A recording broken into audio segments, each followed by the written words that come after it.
it will be Emirates GBR that claims the win in Canada. I think it was a seriously impressive performance in Canada, especially when you think back to the previous events, Bermuda as an example, where it was a really tough event for the team, couldn't get off the start line, really struggled in those lighter airs at the back of the fleet, being able to pull through.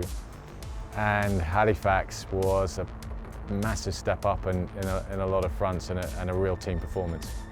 I think it's obvious, but the conditions were really a defining factor for Halifax. It was quite strong winds, puffy, shifty, put a huge emphasis on the boat handling and also the shift picking, you know, taking the right track around the course. And I think that the GBR team, you know, really came to the fore.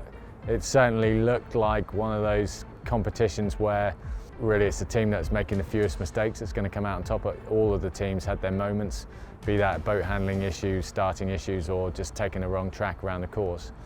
And you know, our guys did a really good job of just doing the basics well and picking the shifts really nicely and sailing the boat fast. 93 kilometres an hour on board the British boat.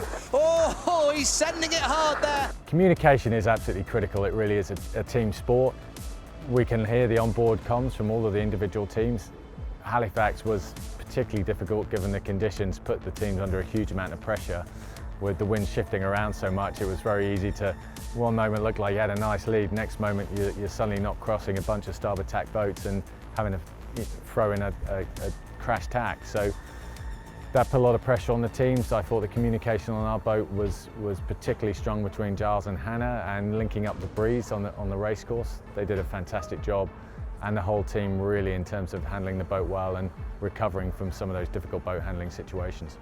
I think in SailGP, in any professional sport, there's always a lot of chat, and if people aren't performing, then there are going to be questions are rightly going to be asked. I think the thing to say about Giles' initiation into the league is he really hasn't had any time in comparison to a lot of these other sailors, and even if you look at like a team like the Kiwis, it took effectively 2 seasons to figure it out and get themselves up to the top end of the league.